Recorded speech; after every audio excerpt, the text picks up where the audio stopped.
Okay, we are live on Facebook and Zoom. Custom live streaming. That, and that. Okay, gang, good to see everybody. Oh, Ditch and Ryan, you're there. It's always good to see him. He's my boss. He's in charge of the preaching here. And he's invigorated the temple so much by his preaching, dynamic preaching. We're so thankful to have him. We have such a nice crew of devotees here. We have Ditch and Ryan, Champaka dancing. And who else do we have here? Better make sure I mention everybody, else I'm going to be in trouble. Big trouble. Participants. Gopal, Ishwar Chaitanya, Radhasmarana, Shruti Priya, Tulsi Priya, Rajalila, and that's it. I'm right here. Okay, so we're going to chant Jai Radha Madhava and get on with our program.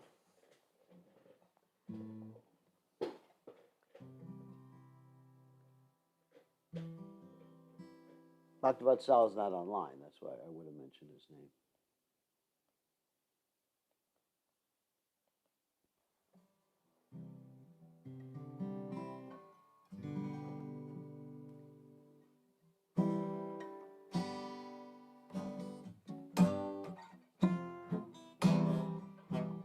Okay. Jaya Radha Madhava Jaya Kunja Vihari Jaya Radha Madhava Jaya Kunja Vihari Gopijana Vallabha Jaya Girivardhari Jaya Girivardhari Gopijana Vallabha Jaya Girivardhari Jaya Girivardhari Yasoda Nandana Jaya Vrajajana Ranjana Yasoda Nandana Jaya Vrajajana Ranjana Yamuna Tira Banachari Jaya Kunja Vihari Jaya Kunja Vihari Yamuna Tira Banachari Jaya Kunja Vihari Jaya Kunja Vihari Jaya Rana Madhava Jaya Kunja Vihari Rana Madhava Jaya Kunja Vihari Vichana Baba Girivardhari Girivardhari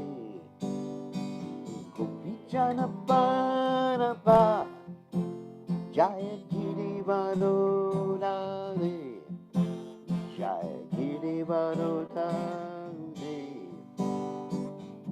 Yasoda Nandana Jaya Vrajajana Ranjana Yasoda Nandana Jaya Vrajajana Ranjana Yamuna Tira Banachari Kunja Vihari Kunja Vihari Yamuna Tira Banachari Kunja Vihari Jaya Kunja Vihari Jaya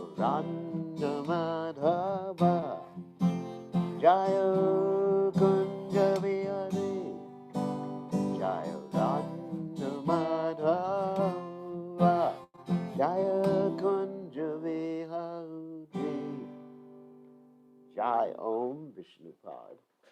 Paramahansa Parvatakacharya, also Teta, Santashi Shimad. His Divine Grace Abhaya Chalana Bhaktivedanta Goswami. Srila Prabhupada Ki Jai. ISKCON Founder Acharya Srila Prabhupada Ki Jai. Anantakoti Vaishnav Vrinda Ki Jai. Namacharya Srila Haridas Thakur Ki Jai. Ram Se Kaho Sri Krishna Chaitanya Prabhu Nityananda. Shri Advaita Gadadha Shivasati Gaur Bhakta Vrinda Ki Jai. Shri Shri Radhakrishna Gopi Govinda Haim Kunda Radhakunda Kiri Govardhan Ki Jai. Vrindavanam Ki Jai. Mathuranam Ki Jai. Jagadasami Ki Jai. Yamunamai Ki Jai. Shrimati Lasi Devi Ki Jai. Samaveda Bhakta Vrinda Ki Jai. Gaur Premananda Hari Hari Bol. All glories to the assembled devotees. All glories to the assembled devotees. All glories to the assembled devotees. All glories to Shri Guru and Gauranga Srila Prabhupada Ki Jai. Gaur Premananda Hari Hari Bol. Nama Om Vishnu Padaya Krishna Prastaya Bhutale Srimati Bhaktivedanta Swami Namani Namaste Saraswati Devi Gauravani Pachari Nibhishesha Shunyavadi Paschacha Dejatarni. So, Om Meganati Miranda Shah Gananjana Shalakaya Chakshur and Meditam Yena Tasmai Shigurave Namaha. I offer my respectful obeisances unto the lotus feet of my spiritual master, His Divine Grace, A.C. Bhaktivedanta Swami Srila Prabhupada, who so kindly opened my eyes with the torchlight of knowledge while I was blinded in the darkness of ignorance. So, Jaya Jaya Sri Chaitanya, Jaya Nityananda, Jaya Dvaita Chandra, Jaya Gaur Bhaktivinoda, Jaya Jaya Sri Chaitanya, Jaya Nityananda, Jaya Dvaita Chandra, Jaya Gaur Bhaktivinoda, Jaya Jaya Sri Chaitanya, Jaya Nityananda, Jaya Dvaita Chandra, Jaya Gaur Bhaktivinoda. Okay, so we're continuing with our reading of the Chaitanya Charitamrita. And we are reading from the 8th chapter of the Adi Lila, beginning text 14. Yeah, beginning with text 14. This is a very important chapter of the Chaitanya. Every chapter is very important. Okay, so let's share the screen with the Chaitanya Charitamrita. Here we go. And let me just set some things here so I can see the participants and the left. Okay, I can see all the participants. Let me see, maybe I can also put the other thing there too.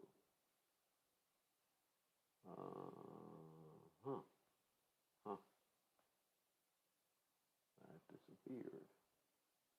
Oh, there it is. All right, that way I can keep tabs on everybody. That's good. Okay, here we go. Yadiva tarkika kahi tarka se pramana tarka shastri siddhaye sevyamana. Okay, and the translation is: logicians say, unless one gains understanding through logic and argument, how can one decide upon a worshipable deity?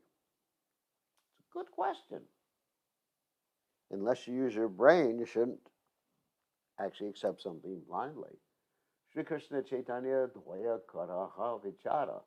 Vichara karite chite bhave chamatkara.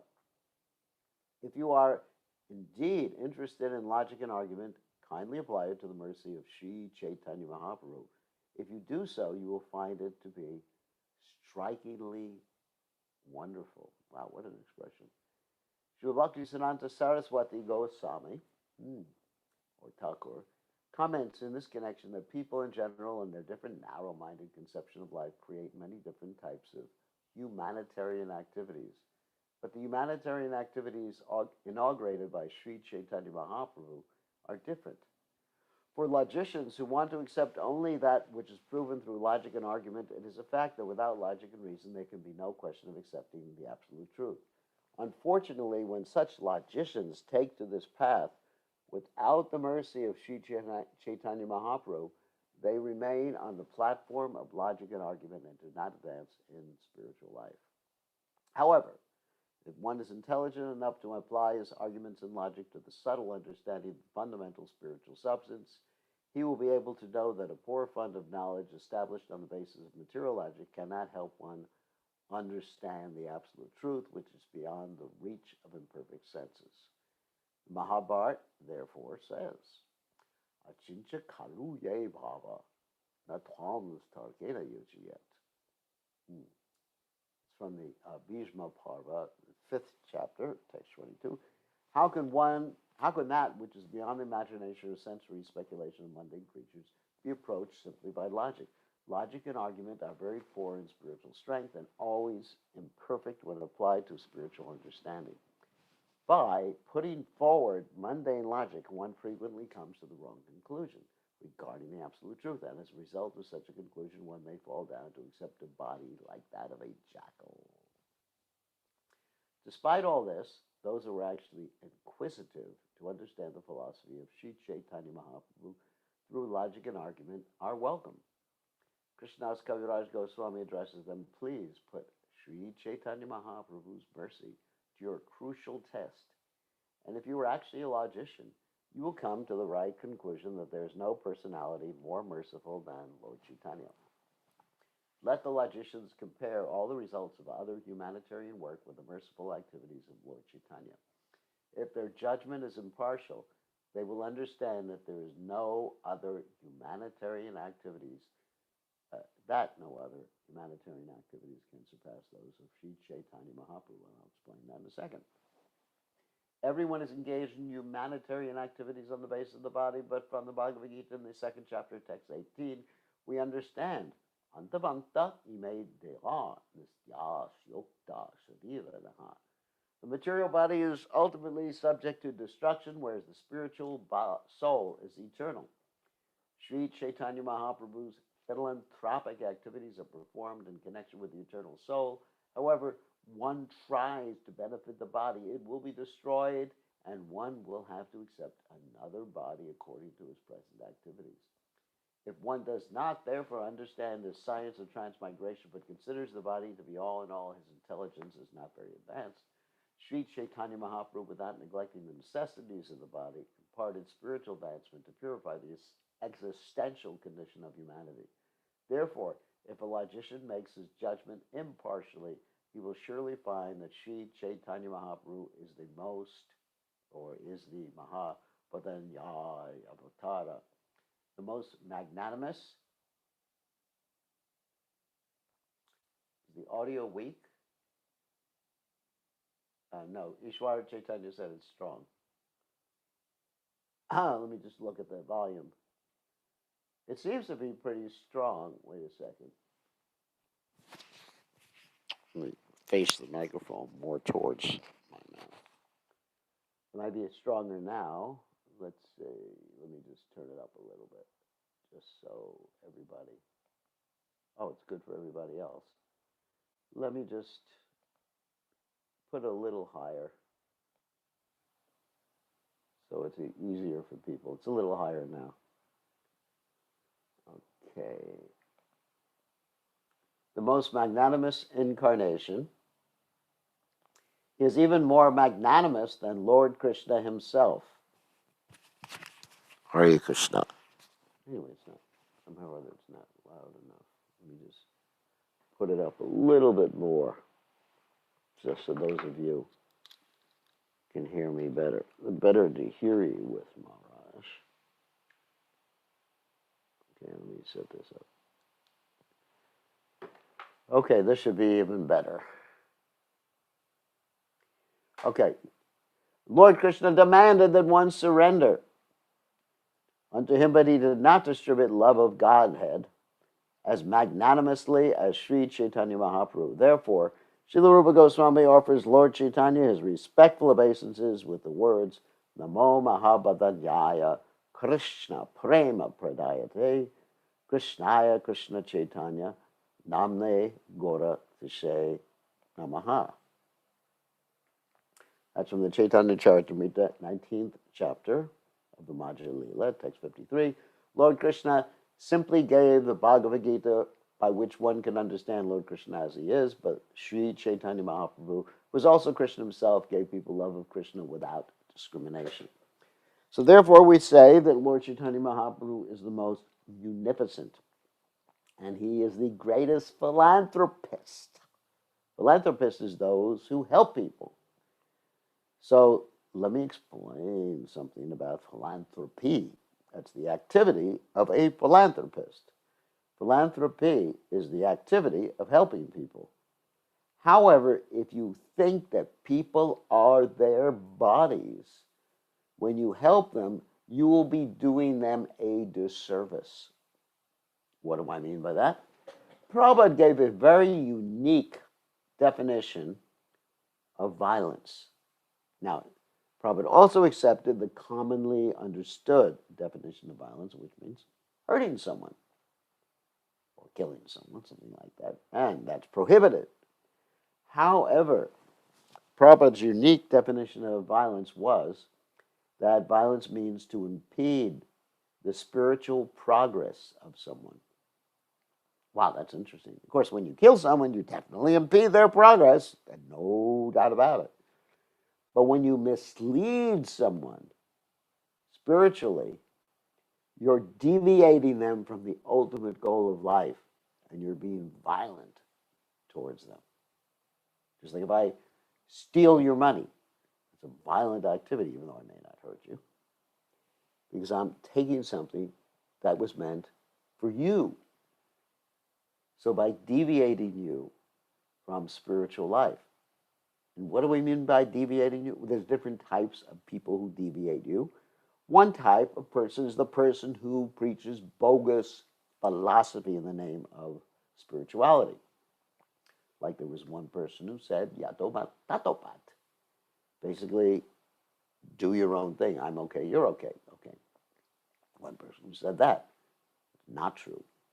Like Prabhupada said, one time I was with Prabhupada, and he sat down on the Vyasa-san, and he said, they say I'm okay, you're okay, and Prabhupada said, we say you're not okay, and we are okay. Anyway, that's one type of violence, impeding someone's spiritual progress.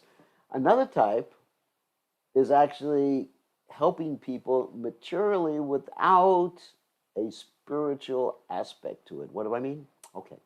Let's say I'm helping you materially. I see you're starving. Okay, let me give you some nice chicken to eat. When I give you some nice chicken. When I give you chicken to eat, I'm actually causing you to commit karma, activities that will drag you down further. So karma, karma, and akarma. So we study that in the Bhagavad Gita. So therefore, one has to be very careful in philanthropy to help people materially and spiritually, not in the name of material help to drag people down. So both things should be done. As Prabhupada said in the purport here, Lord Chaitanya Mahaprabhu was concerned with people's material welfare too.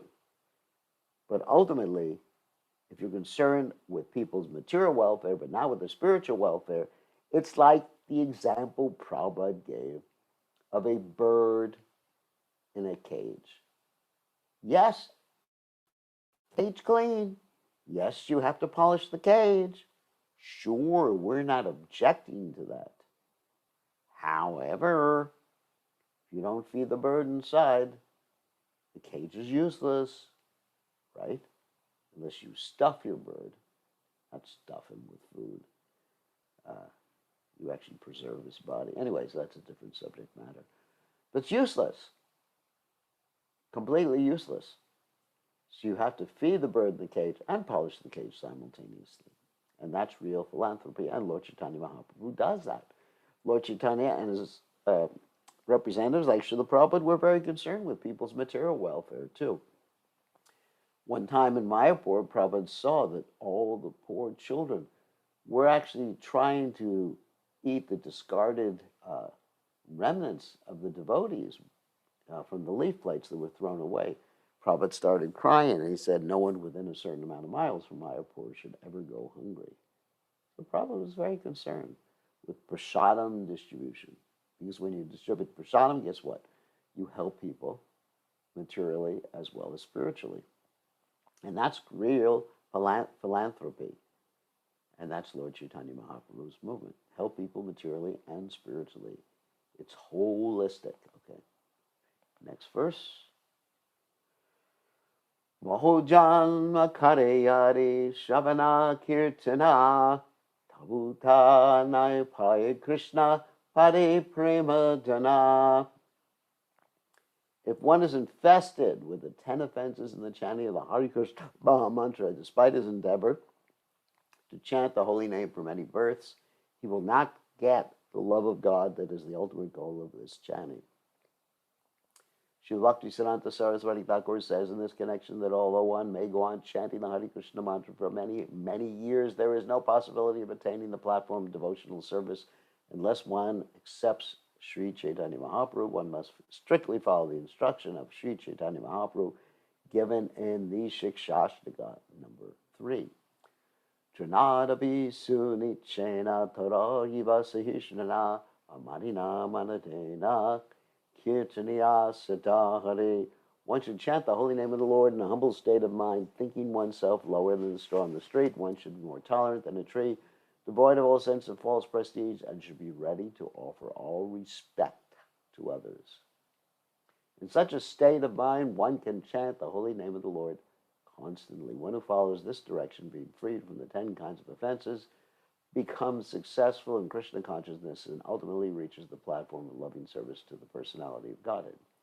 One must come to the understanding that the holy name of the Lord and the Supreme Personality of Godhead himself are identical. One cannot reach this conclusion unless one is offenseless in chanting the holy name. By our material calculation, we see a difference between the name and the substance, but in the spiritual world, the absolute is always absolute. The name, form, qualities, and pastimes of the absolute are all as good as the absolute himself. Thus, one is understood to be an eternal servant of the Supreme Personality of Godhead if he considers himself an eternal servant of the holy name, and in this spirit distributes the holy name to the world. One who chants in that spirit without offenses is certainly elevated to the platform of understanding that the holy name and the personality of Godhead are identical. To associate with the holy name and chant the holy name is to associate with the Supreme Personality of Godhead directly. In the Bhakti Rasamrita Sindhu, it is clearly said, Sevam mukhehi jivado swayameva spurachara. Bhakti Rasamrita Sindhu 1-2, 234. The holy name becomes manifest when one engages in the service of the holy name. This service in a submissive attitude begins with one's tongue. Sevam mukhehi jivado. One must engage his tongue in the service of the holy name. Our Krishna consciousness movement is based on this principle. We try to engage all the members of the Krishna consciousness movement in the service of the holy name. Since the holy name and Krishna are non-different, the members of the Krishna consciousness movement not only chant the holy name of the Lord offenselessly, but also do not allow their tongues to eat anything that is not first offered to the Supreme Personality of Godhead. The Supreme Lord declares, now the famous verse from the Gita, Patram pushpam phalam toyam yomi bhaktya prayachati taraham bhaktubharitam vishnami prayatatmanaha. If one offers me with love and devotion a leaf, a flower, a fruit, or water, I will accept it. Bhagavad Gita 9th chapter, text 26. Therefore, the International Society for Krishna Consciousness has many temples all over the world, and in each and every temple the Lord has offered these foods. On the basis of his demands, the devotees chant the holy name of the Lord offenselessly and never eat anything that is not first offered to the Lord. The function of the tongue and devotional service, functions of the tongue and devotional service are to chant the Hare Krishna Maha Mantra and eat prasadam that is offered to the Lord. Of course, I think one has to do more than that too. So more than that means you're chanting the Maha Mantra asking for service, so you have to serve according to your psychophysical propensity. But you have to serve in a way that is described by Lord Chaitanya Mahaprabhu in the third verse of the Shikshashtaka as Vachanadapi Sunichena Toradiva Sahishnana Manina Manadena Kirtanya Sadahari.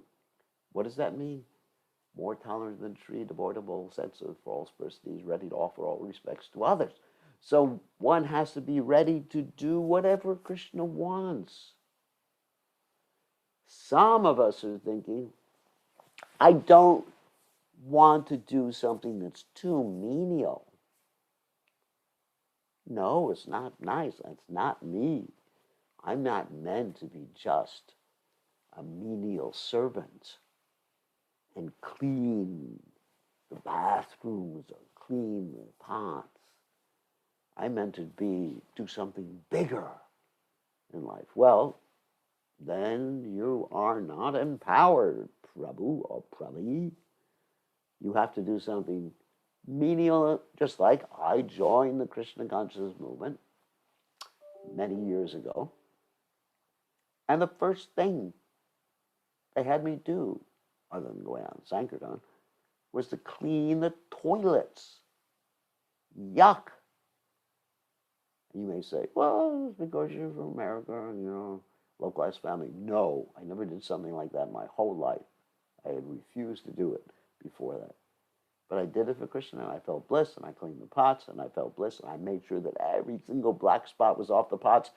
Prabhupada would look at the pots in the kitchen, and if there was a black spot on the bottom, Prabhupada would say, it's dirty, and you're in ignorance. Such a simple little thing like that, Prabhupada would comment on. But we're so proud. Nowadays, in some places in this country, you got to hire people to clean the temple. It's ridiculous. Because we are chanting every morning, Mandiram Arjanado, that the spiritual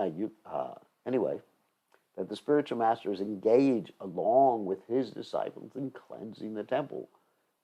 That cleansing the temple is non different than cleansing the deity, but we all are thinking we're too good for that. We're too good to do gardening.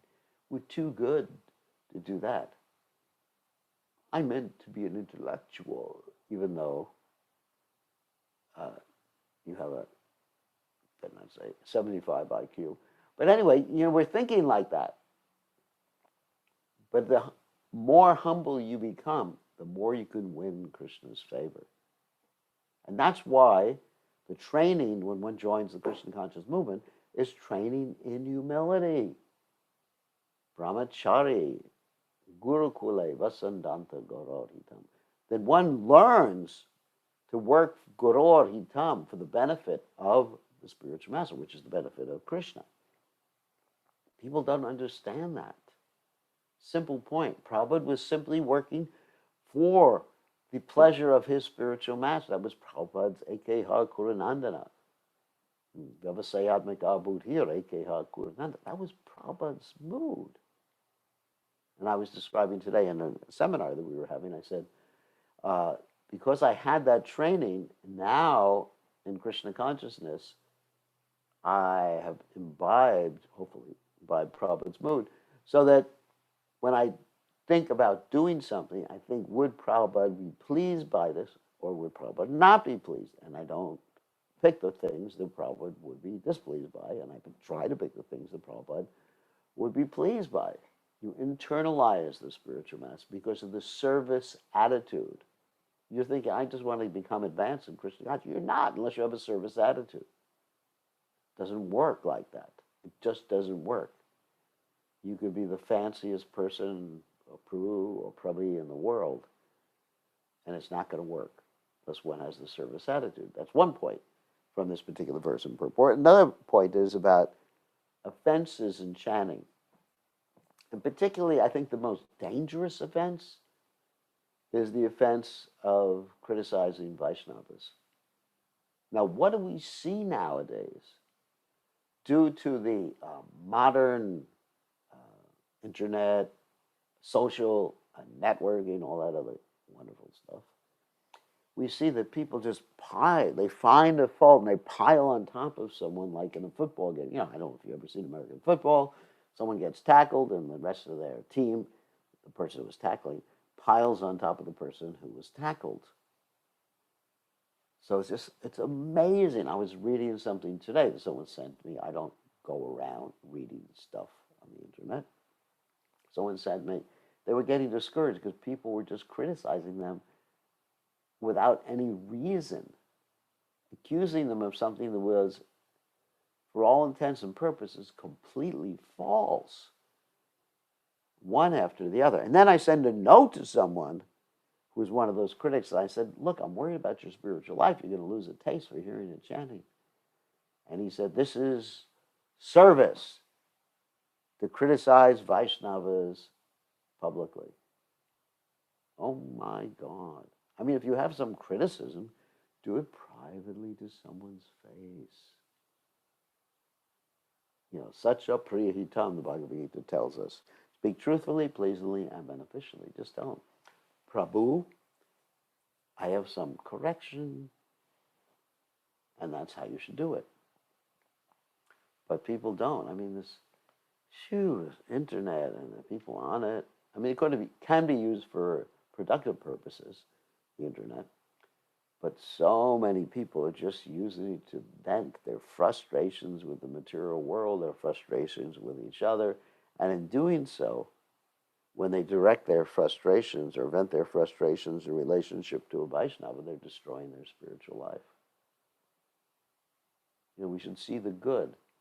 Let us be like honeybees, not like the flies. Yuck. Madhumuki. Anyway, so next verse. Jnanata sulabha muktir bhukti gnihari punyataha sayam sadhana sahasrayar hari bhakti sudurlabha. By cultivating philosophical knowledge, one can understand his spiritual position and thus be liberated. And by performing sacrifices and pious activities, one can achieve sense gratification on a higher planetary system. But the devotional service of the Lord is so rare that even by executing hundreds and thousands of such sacrifices, one cannot obtain it. Prabhupada explains that Prahlad Maharaj instructs Matirna Krishnai Parto Sutova Mito Vidpadyeta Graha Vratanam. That's Srimad Bhagavatam, 7th Canto, 5th Chapter, Text 30. Naisham Matishhtavada Rukraman Grim Srishatyanartha Bhagavo Yarartaha Mahiyasham Paravrajo Vishekam Kinchananam Navaniti Yavat. Srimad Bhagavatam, 7th Canto, 5th Chapter, Text 32. These shlokas are to be discussed. The purport is that one cannot attain Krishna Bhakti or the devotional service of the Lord by official execution of the Vedic rituals. One has to approach as pure devotee.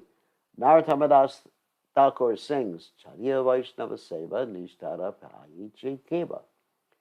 Who has been elevated without rendering service to a pure Vaishnava? It is a statement of Prahlad Maharaj that unless one is able to accept the dust from the lotus feet of a pure Vaishnava, there is no possibility of achieving the platform of devotional service. That is the secret. The above-mentioned Tantra Vachana quoted from the Bhakti Rasamrita Sindhu 1.136 is our perfect guidance in this connection. So, another interesting verse is found in the Srimad Bhagavatam.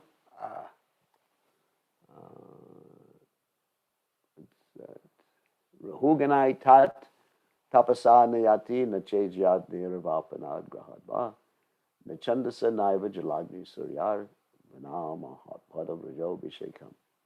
That no one can become Krishna conscious by executing austerity, nor by becoming a sannyasi, nor by becoming a good grahasta, nor by immersing yourself in ice in the middle of the winter, or putting yourself in the middle of a ring of fire in the summer, only by Rajobhishekam, the same thing, by taking a bath, basically in the dust of the lotus feet of the pure devotee. Of course, that's metaphorical. What does that mean? You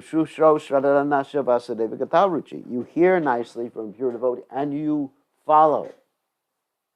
And that way we give up our false ego. The false ego is given up when one is trained that one is a servant. The false ego indicates or means that you are the master. So I personally, me, Dear Krishna Goswami, identify myself as Prabhupada's servant. If someone says, what is your identity? Gopi Bharta Padakama Dasa Dasa Dasanu Dasa. I'm a servant of a servant of a servant of the Lord who maintains the gopis in Vrindavan. And specifically, I'm Prabhupada's servant. And I'm very happy being that. Very, very happy. So I think Mr. Cohen has a question. You can ask a question. Thank you, Gurudev. You were speaking a few minutes ago about doing humble service and not thinking that one is too good for a particular service because it's too menial. But what if you're asked to do a service that is very much against your nature, not because it's menial, but because it just doesn't fit your psychophysical nature? Like there's two somewhat what would be considered menial services: washing pots or sweeping the floor. So due to one's bodily structure, you may not be able to wash big pots, but you can very much sweep the floor. So what is the well, obviously, I mean, if one can't lift heavy things, there's people who can't. I'm just using an example. They can't lift heavy pots, then obviously it's not his service. But as far as psychophysical nature, okay, my psychophysical nature is like Brahminical, more or less. To study things, to try to understand things in all different levels. However, I will do the needful if I'm able to. Like if someone asked me, so for example, if someone said, your service is to dance Bharatanatyam, I would say, no way.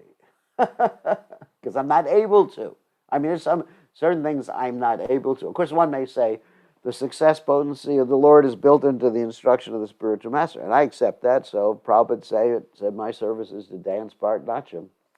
I would do it. I would do it because I'm a surrendered soul. But anyway, getting back to so there's obviously some things that are physically impossible for people to do because of different natures of the body. Now, that's one category which obviously is a reason why people can't do certain things. If the pot is bigger than you, then I think you got a problem there. But another side of this whole argument is that it's not my psychophysical nature. It's not a good argument, especially when one is in the ashram of the spiritual master. Because the whole point, when one undergoes the basic training, we're talking about basic training in Krishna consciousness. There's two aspects of one's Krishna consciousness. One is the basic training, and then later on there's the marriage for many people. So in basic training, one is trained up, what is that? Brahmachari Guru Kule Vasandanta Gurorhitam. Archyam Dasavan. He's trained up to be a Dasavan, to put aside his psychophysical nature and do things, not that are impossible, but do things that may not be his general varna. That's the training. And also when one takes sannyas, it's the same thing. Sannyasa is a transcendental ashram, so you do things that are not your varna. For example, I was, when we built our temple here in North Carolina, I built the temple, a lot of it, I laid the blocks, designed it and everything like that. Literally did the physical work, I think more than anybody else.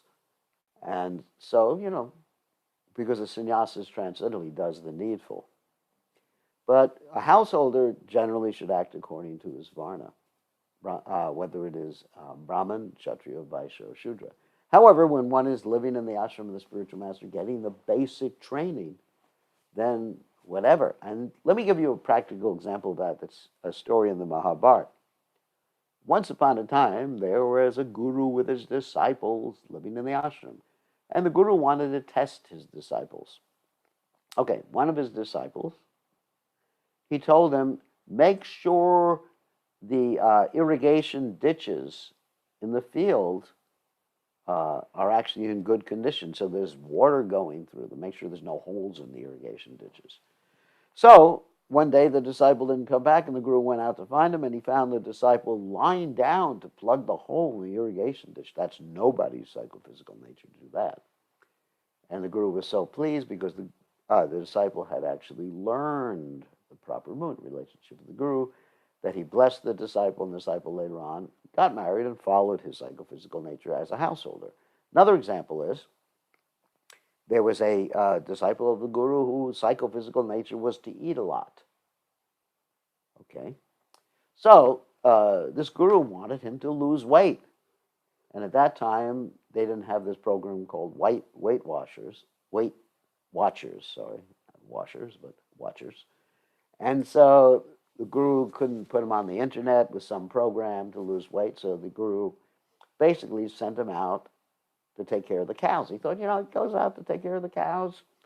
He's bound to lose weight because he's running around with the cows all day long. It's good exercise for the guy. So, but the disciple was gaining weight. And the guru said, what's happening? Why are you gaining weight? And the disciple said, because, I'm going out to take care of the cows. It's really great. I get a chance to beg from everybody who's out there. And people are so kind to me, seeing me as a starving disciple. They give me something to eat, and I'm enjoying life, Guru Maharaj. Thank you for the service. And so Guru Maharaj says to that disciple, hey, buddy, you are not supposed to take what you get from begging. You're supposed to give it to Guru Maharaj, me. And so the disciple says, yes, Guru Maharaj. Okay, Guru Maharaj. Anyway, so he goes out.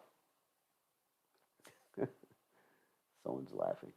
So he goes out and goes out again. And he still keeps putting on weight. And Guru Maharaj says, what's happening now? Aren't you giving me what you beg? And the disciple says, yeah, sure, I am, Guru Maharaj. I beg for you one time and for me the second time. And Guru Maharaj says, that's not the process. Get out there and don't take anything that you get from begging. Just give it all to the ashram.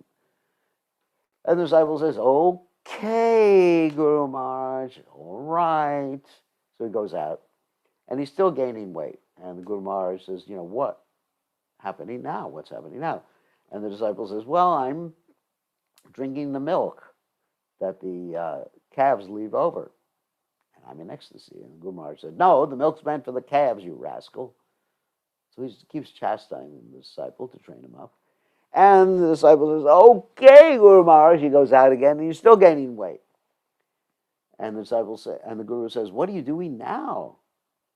And the disciple says, when the calves are actually drinking the milk from the mother's tits, then I'm sucking at the same time from the side because there's some foam there. And Guru Maharaj says, no, the calves are just being merciful to you. It's meant for them. Stop.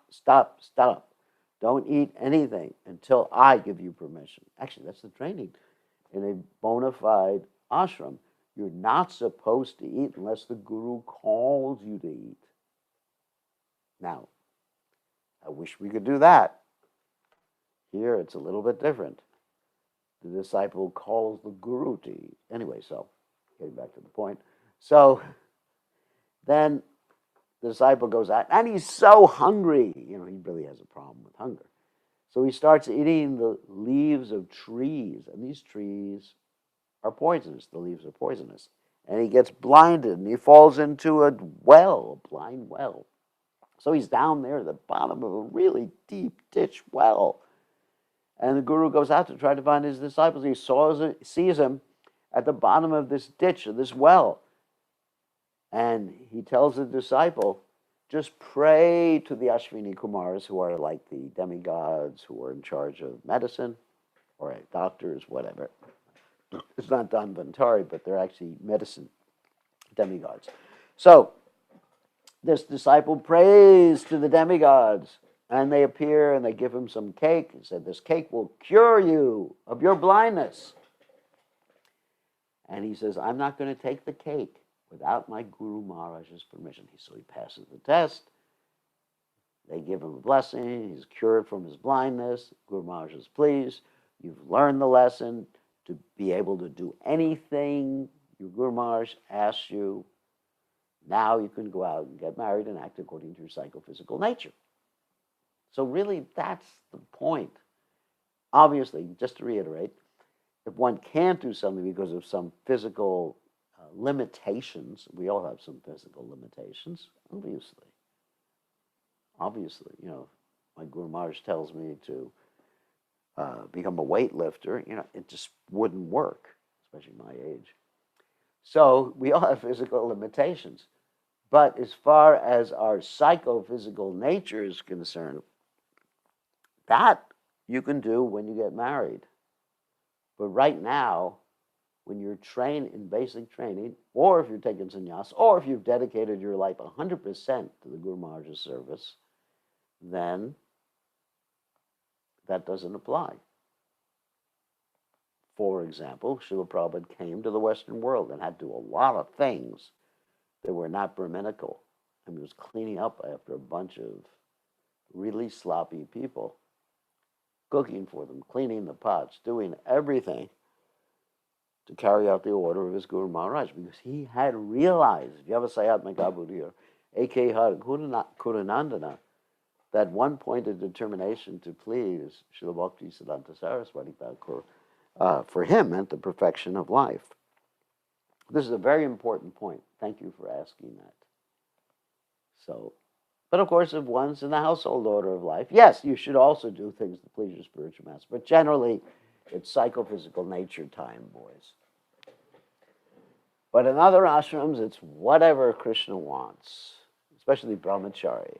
Brahmachari is servant, or brahmacharini, servant. But people don't understand that. They're too good to do things. That's not an excuse, being too good to do things.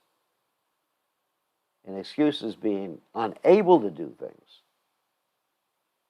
Like if you were to ask Dhritarashtra to drive a car, that's definitely a good excuse why he can't drive a car. I mean, I don't think you should have Dhritarashtra drive a car. But, if the spiritual master said, drive a car, he gives you the empowerment to drive the car. That's amazing. By the mercy of the spiritual master, the mercy of the Supreme Personality of Godhead, a lame man could walk, a dog can swim an ocean, or a blind man can see. Thank you for asking that question, Mr. Gopal Koland.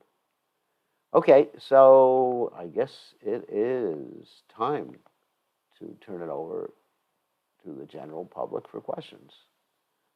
Hold on 1 second. Let me unmute you, or give you the ability to unmute yourselves. Okay, who wants to ask a question? Who's a surrendered soul? Who here has an excuse? May I ask a follow-up Oh, question? you have an excuse. You have an excuse. So many. You can get your teacher to write you an excuse. Just like when you don't want to go to school, you get your parents to write you an excuse. Poor little Gopal. Well, he wasn't feeling well today. Actually, he went skiing, but that's...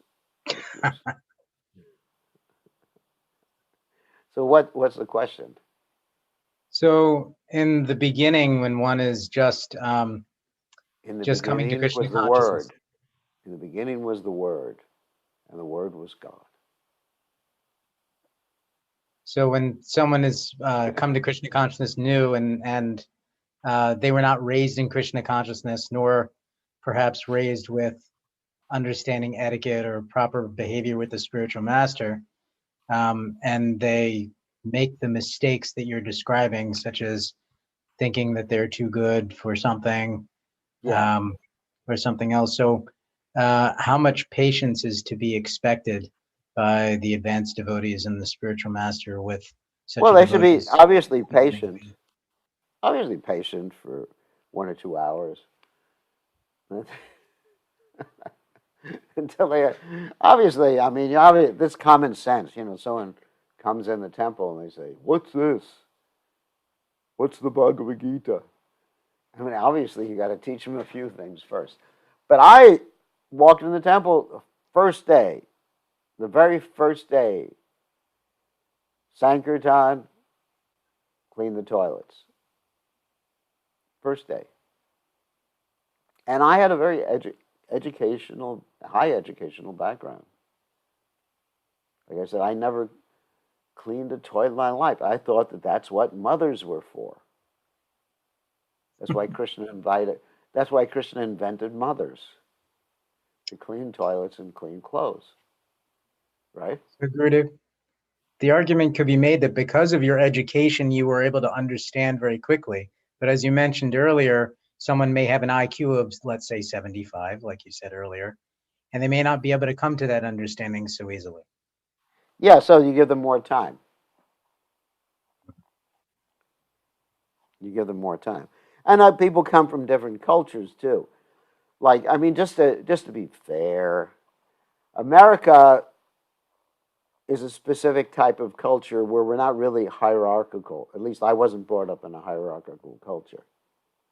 In my culture, I was taught equality. Except, mothers are meant to clean, men are meant to be the boss. Anyway, at least I I was don't think taught. that's the culture that you and I grew up in. I was taught chauvinistic equality, that if you're a man, everybody's equal. If you're a woman, you're unequal. No, I wasn't taught that. I'm just joking. But the culture I was brought up in a matriarchal culture, that the women are the boss. And that's why if I come across a real bossy lady right now, I go into this post-traumatic stress disorder. So anyway,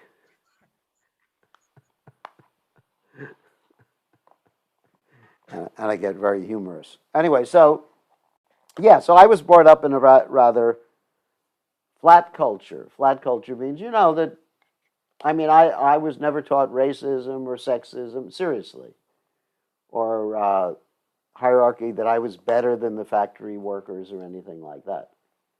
I was just taught that, we're all human beings. And if you happen to be of a certain religion, you're a better human being. No, no. Oh my God. So, anyways, so I was just taught we're all human. We're the chosen people. Anyway, so I was just taught that we're all human beings. No, seriously. I mean, I did not have a bit of sexism or racism in my training or my experience at all. I mean, it's really true. Really true. It just wasn't there. And or economic discrimination either. I was taught to respect. I mean, for example, my father owned some dry cleaning businesses, and there were many workers there. People just worked pressing things. Ladies who just pressed shirts. And I saw the example of my father, that he just cared for them, and he was basically egalitarian. That was my father's example. Ladies of a different race, and they were pressing shirts and doing menial stuff. And I made friends with some of them. I mean, they're older ladies, obviously, not that type of friends. But anyway, I made friends, and I loved them. I appreciated them. So I really wasn't class conscious.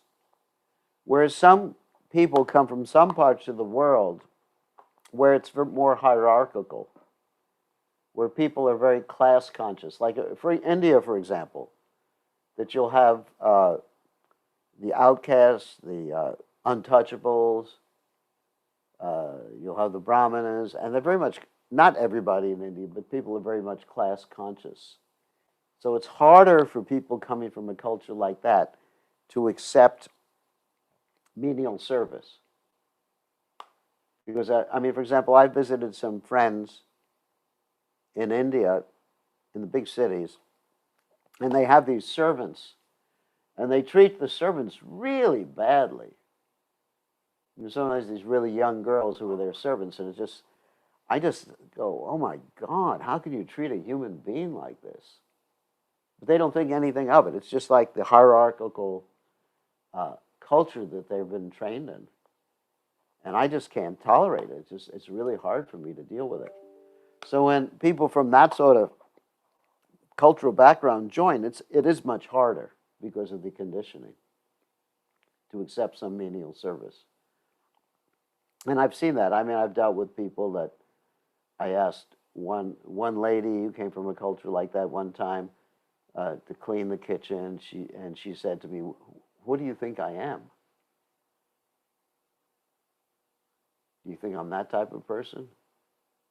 I got really upset. I said, no. Anyway, I got upset. I won't say what I said, but I got very upset. So it is a fact that people who come from certain cultures where there's more hierarchy have a trouble adapting to that. I didn't have any trouble because I respected people. I mean, we had, I don't want to use the word maids, but we had people come in and clean our house, and to us, they were just like friends. When I was young, it wasn't like, you know, some lower class person coming in. It was just like, you know, some nice person coming in, and you respected them for what they did. So it's hard when people have that cultural background, the discriminatory background like that. So yeah, there are problems. So, but still, you give them some time, train them up, and unless one becomes Trinadapi Sunichena Torari Vasahishnana, then they won't be Kirtaniya Sadahari, Amanina Mandadena. Until you come to the point of appreciating everyone else and loving everybody else and seeing beyond the body and being ready to do whatever Krishna wants, then you're not going to be able to really be absorbed in Krishna's holy names. That's the problem. Okay, Jaga has a question. A devotee said the other day that those grihastas whose children are grown are automatically no longer grihastas, they're vanaprasthas. Okay, wasn't he try he should try preaching that to them, see if how they like that. Because what is it? A vanaprastha, the word definitely means going to the forest. But as far as vanaprastha practically is concerned in Kali Yuga, it means serving Krishna with no more sense gratification and certainly not engaging in economic development anymore. You know, you don't engage in economic development. I mean, it's just not vanaprastha. You just take shelter of Krishna, you serve Krishna full time. It's almost like brahmachari life. Not exactly the same, because one remains with one's wife in a holy place, etc. That's called kshetra sannyas, according to Krishnadas Kaviraj Goswami and Bhakti Vinod Thakur, because Gadadhar Pandit was that type of kshetra sannyasi. So, no, it's not vanaprastha when the children are grown up, unless one becomes vanaprastha. That means dedicated fully and wholly and solely to the preaching. That's practical vanaprastha. And sannyasas fully, wholly, solely to the preaching, and no wife. That's the only difference. So, yeah, they're not automatic. It's not you're automatically vanaprastha. It's like saying someone whose wife leaves him is automatically a sannyasi.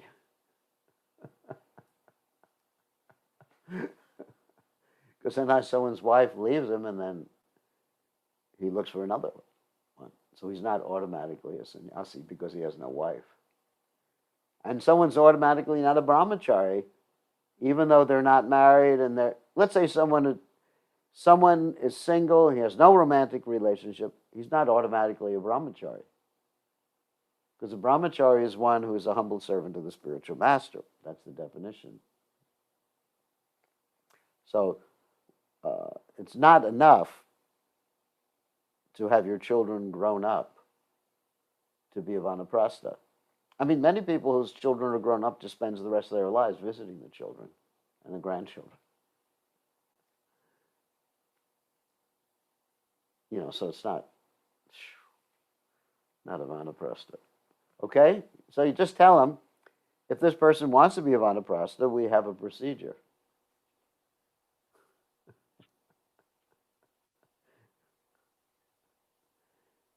He's still, actually, even Lord Chaitanya Mahaprabhu said something like, he said about himself, before he took sannyas, this is before he married a second time, because his first wife passed away, obviously. So he said, a householder, to be a householder, I'm a householder now, but actually it doesn't make any sense unless I have a wife. So he got himself a wife, second wife, Vishnu Priya. So you can be a householder without a wife. That's kind of hard if you hold a house. Grihasta. All right, on that happy note. Who else has a question? Oh, Sumukh. Yes, Gurudev. I have one small question, Gurudev. In Bhagavad Gita, Lord Krishna says in 15:15, Vedas are surveyed aham vedo, from the Vedas I am to be known. So, my question is, Brahma taught the 4 Vedas to the 4 Kumaras. And how come they didn't know about Krishna? Because, they were not believing in the form of the Lord. And when they went to Vaikuntha, and they saw the Tulsi leaf and Chandan, they smelled it, then they realized that this is Lord Narayan or Vishnu. So how come they didn't know about it? They knew it. They knew about Krishna, but they did not think that worship of Krishna was supreme. Why else would they go to Vaikuntha unless they knew about Vishnu? They knew about Vishnu, but they weren't convinced that Vishnu was superior to the Brahma Jyoti. That's the only difference. It's obvious they knew about Vishnu, because why go to Vaikuntha unless you know about Vishnu? Sure. Makes sense.